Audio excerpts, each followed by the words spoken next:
Night, aside from rental rooms, we have here rental houses. Just like the small house that you can see over there. So that's our Casa Binondo Dos from Binondo, Manila. And that house was built in the year 1900s and it's still original here because the original parts of that house range to 20 to 30%. And right now, that's a rental house here with 3 bedrooms that can occupied by 6 persons. And the price of the house range more or less 20 to 30,000 pesos per night. So once again, that's our Casa Binondo Dos from Binondo, Manila. Okay? Now, let's proceed here to Casa Quiapo.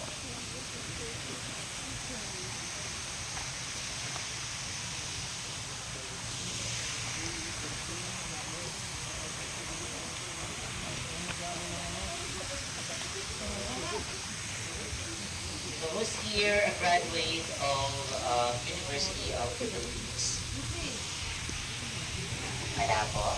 Okay. Sa ibang school po kayo graduate.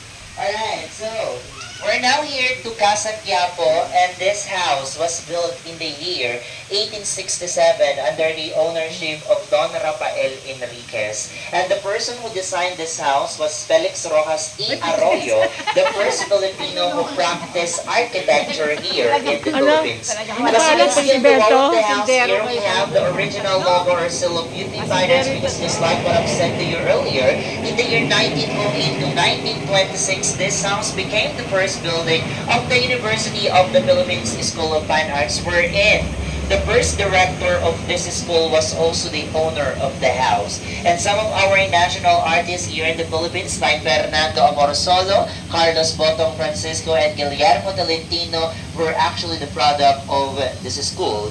But when they moved the School of Fine Arts of UP in Padre Paura Street, Manila, actually this house was left abandoned. That's why the previous owners of this house decided to put different establishments here. That's why in the year 1950, the second floor of this house became a bowling alley and boys and girls dormitory. And right now, we're gonna visit this house, but before we go inside to this house, I want to show to you first the two types of doors that they use here, okay? So this big wooden door that you can see here, they call this Puerta Mayor. It's not a but or puwet, okay? Puerta Mayor meaning that's the main door of the house, and they use this door as a passageway for the carriages and horses. While the small door that you can see here, they call this Postigo, and this is the door for the people. So as you can see, this door is actually low and small. Why? Because the ordinary height of Filipino before are just 4 to 5 feet tall. That's why they make doors that they comfortably pass through based on their height. And right now, we're gonna use this door. So let's see who's true-blooded Filipino here. Okay? So you can measure height using that door, okay? So let's go inside. Ang ganda. Wow, amazing.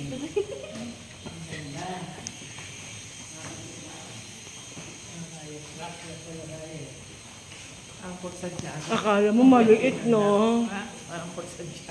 Akala mo maliit. Akala mo maliit. Ang laki pala.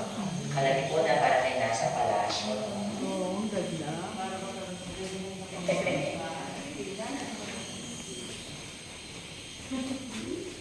Siguro mahirap lang po linisin ito noon kasi malaki.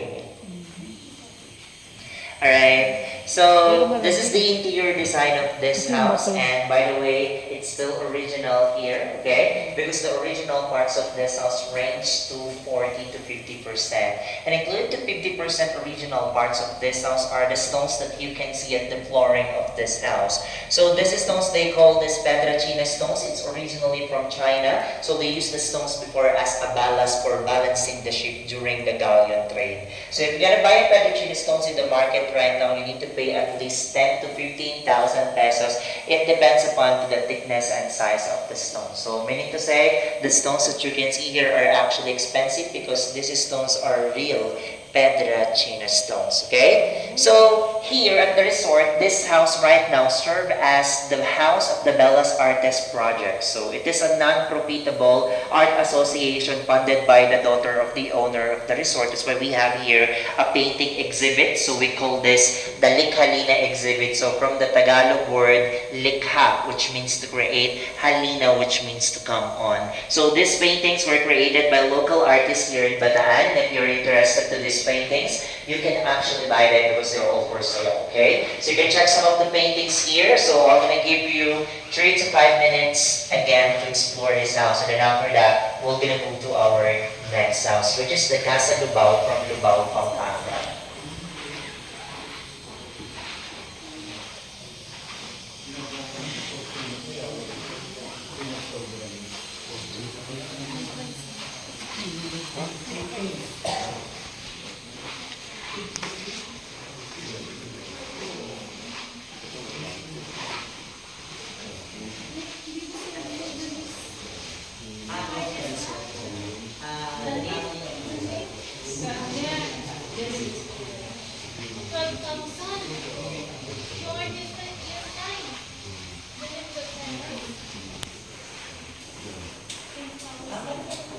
Yung sila ba yung tuloy? Tayo rin. Kaya may na painting nandyan eh. Gonzales. Kayo. Pwede mo. 12,000. Yes po. Especially yung mga